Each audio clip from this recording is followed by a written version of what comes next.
Live from Kings Mountain High School, it's Mountaineer Football Tonight, the weekly coaches show where we discuss everything Mountaineer football. Brought to you by the Kings Mountain Touchdown Club and sponsored by ASI Incorporated, Harris Funeral Home, and the Kings Mountain Family YMCA. The Player of the Week is brought to you by Butler's Outdoor Design. And now your host, Craig Short, with head coach Strait Herron for Mountaineer Football Tonight.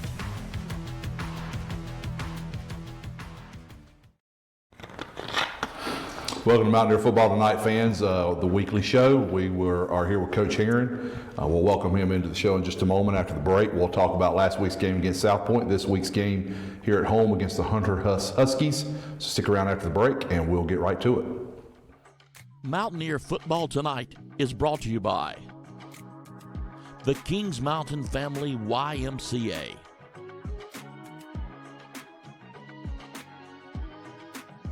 Harris Funeral Home,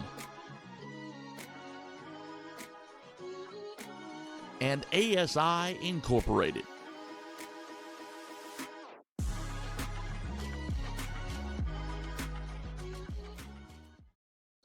Yeah.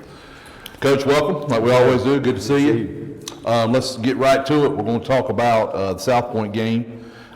Big rivalry game for the conference, of course.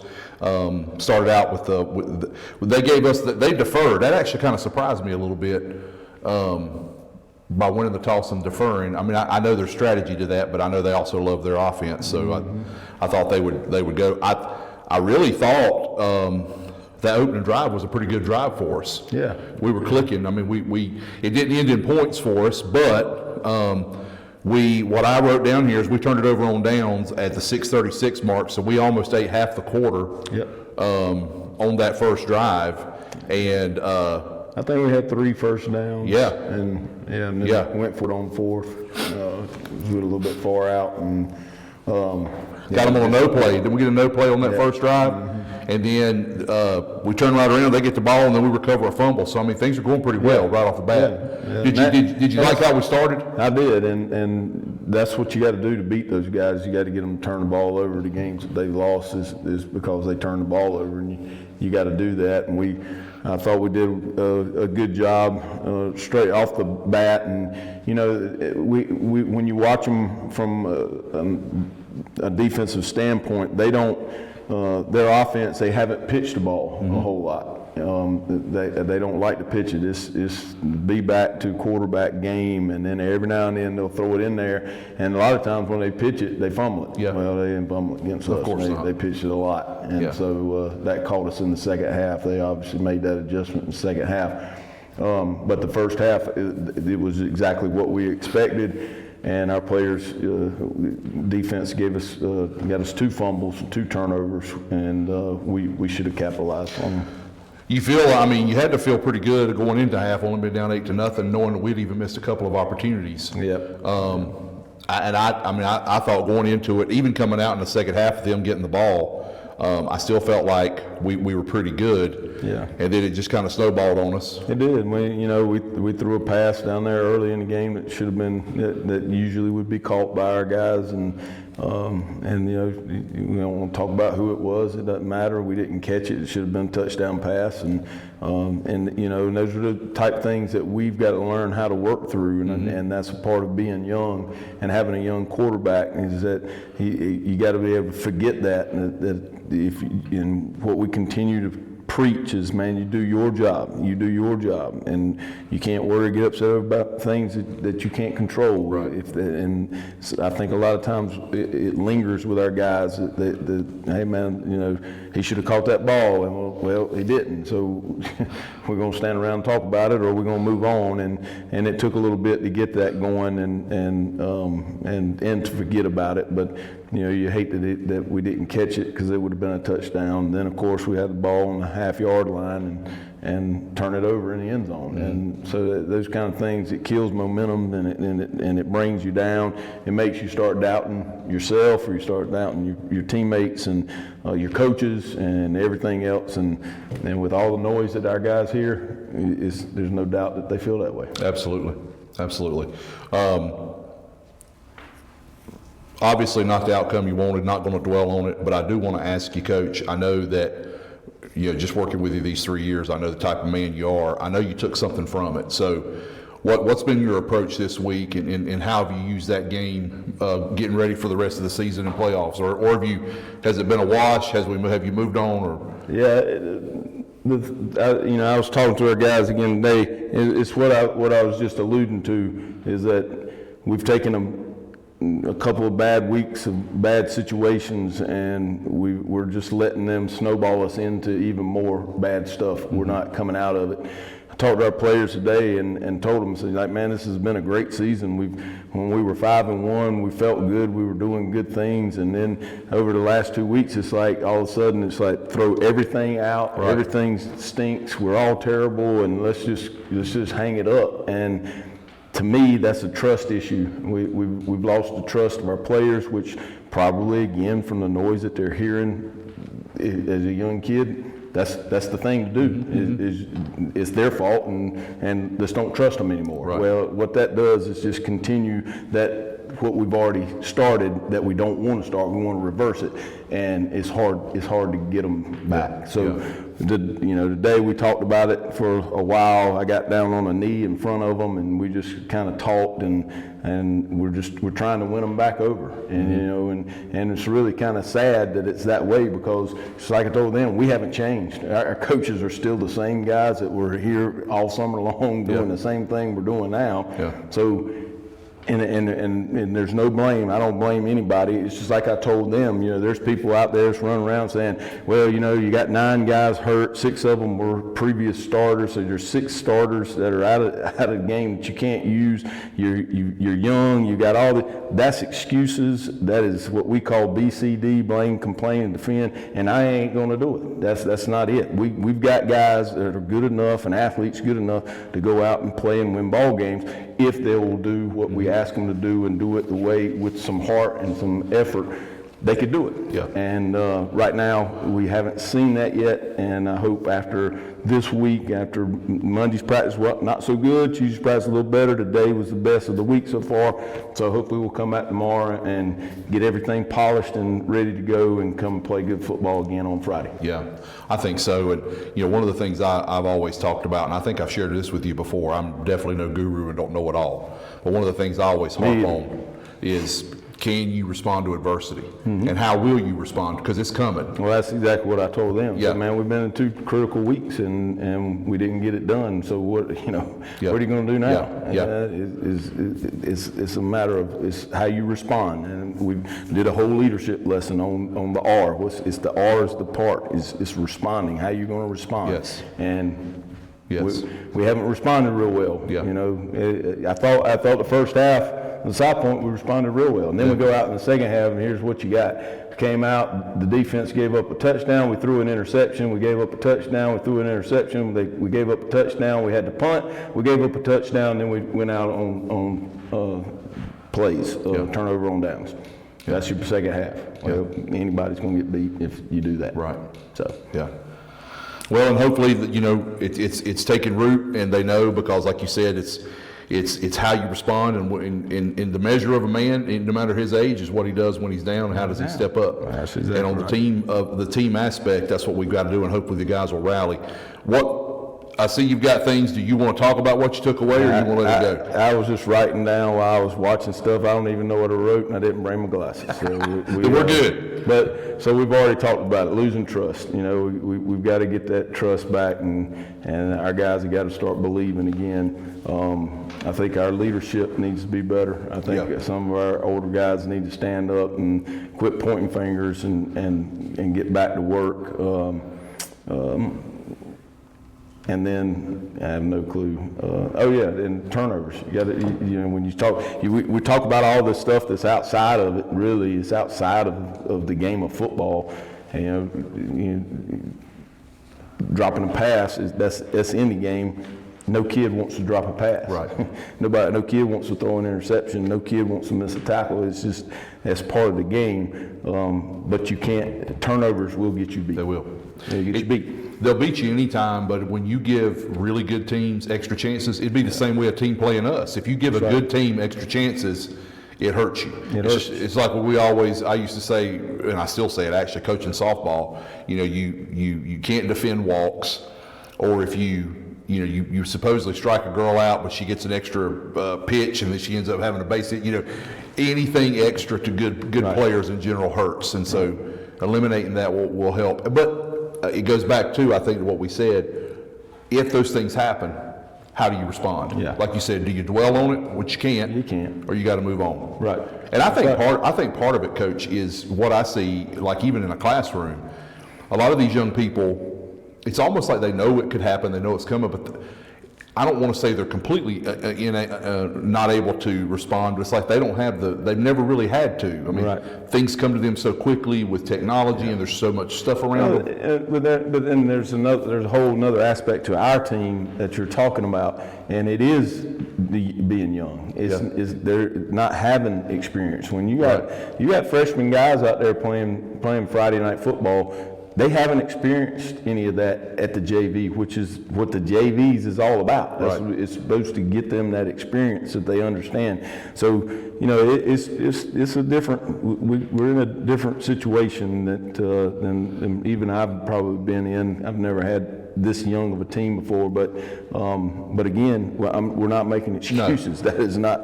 That's not. If we do what we're supposed to do, we coach the way we're supposed to coach, and we get out of our players what we know we can, and they believe, and not just in us, but believe in themselves. We ought to be able to play with anybody. I agree with that, and that's what it is.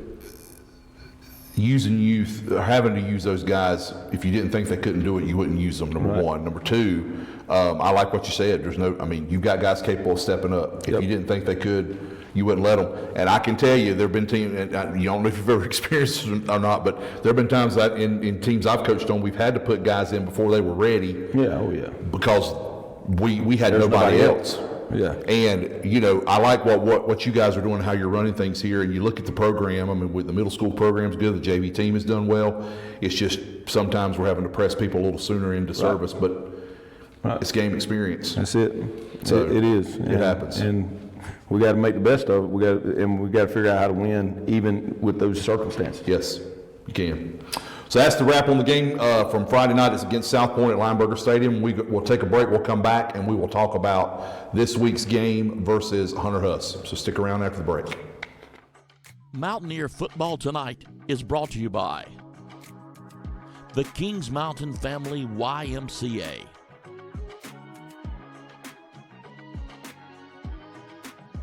Harris Funeral Home, and ASI Incorporated.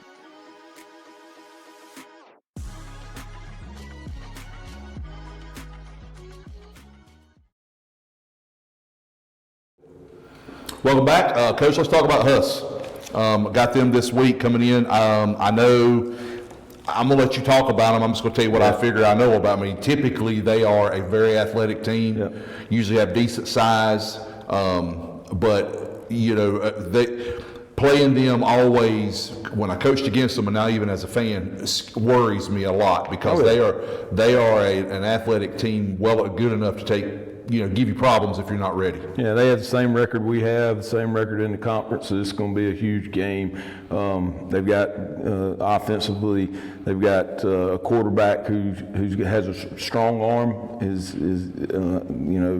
His accuracy might not be the greatest, but he can beat you. I mean, if he's on, he gives you problems down the field that we have to cover. They've got a running back, number 6 He's as good as a running back any that we've seen so far this year. He can go. So we've got to be the key to it, in my opinion. You talk to Coach Carroll, but we've got to win up front. We got to win at the line of scrimmage, which we haven't done in a couple of weeks. And and hopefully our guys are understanding what we want them to do and to get that accomplished. But they will spread it out offensively. They'll get in empty formations. They'll do whatever they need to spread the field because they have athletes that can run. We've got to be in the right position to make those plays. Again, we're in a tough situation. We're asking some really young kids to go back there and cover them, but that's a great way to get better. Yeah. But at the same time, it worries you. But I know our guys can do it. Yeah. Defensively, it's kind of the same defenses we've seen over the last few weeks, and I imagine they're probably going to do a little more of what South Point did and kind of press us on the outside and make us run the ball and that kind of stuff. And that's what we got to do. That's what we want to do anyway. Yeah. So it's going to be a tough game, and our guys are going to have to really stay in it. We can't talk to them about you can't play the first half and then go out in the second half and just and throw in the towel or do whatever. You're going to have to fight for a whole 4 quarters in order to win this game. And so we know what we're up against, and I know our guys can do it. It's just a matter of if they believe in themselves. Yeah. God, I know, Coach, we don't ever. I never talk about injuries as far as like how is a kid hurt or what's the diagnosis or anything like that. I'm not going to do that now. I do want to say it was great to see Dom. Yes. Dom finally getting to dress out and actually play, because that young man has been around and he's hung around and he's been through it, and it was really good. Drew and I were in the booth and looking across the field. I hate to say it, but I'm so used to just seeing him in his jersey and pants, and then man, to see him in a uniform, and then to let him get on the field, that was a big deal. That was awesome to see him out there. Yeah, our players, even our whole team was, was excited for him. It was good to see him back out there. He's worked really hard to get there, and he's the type of kid. And we don't talk about any individual kids, but he's the type of kid who came to me early in the season. He's like, Coach, I'm not going to play college football. That's not my desire. He said, but I want to play high school. I want to play now. Yeah. And it is, of course, it had nothing to do with us. It was getting through a doctor to get him released. Yeah. And thank goodness they finally let him go, because he looks great. Yeah. I mean, he does. He looks really good. Well, I kept my eyes on him in the game when he was there, and he was doing well, and I'm happy for him. And me too. I was telling Drew, and I said on air, his stepdad actually played for me my second year coaching way back when. I won't say how old I am, and I don't want to make Jacob feel old if he's watching, but his stepdad, Jacob Guerin, was one of the best players, toughest kid that I coached. And I know that rubs off on Dom being with him as well. And I'm just happy to see him, and it was really good. Me too. So Hunter Huss this week, and here Thursday night kickoff not Thursday. Friday night here at home, kickoff 7:30, and we'll see the Mountaineers take on the Huskies. Big game. Conference seeding is there in play, and also playoff implications. I mean, not going to keep either team out, but of course it can play into our seeding and our rank with RPI, those kinds of things. So huge game, also just because it's the next one. So we'll get Coach out of here on that one. Coach, appreciate you. Yes, sir, man. Go see your family. Yes, sir. Good to talk to you. You too. We'll come back and we'll talk about this week at Kings Mountain and close up the show. Stick around.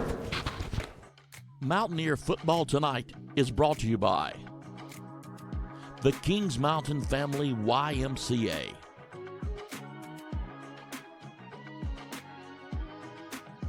Harris Funeral Home, and ASI Incorporated.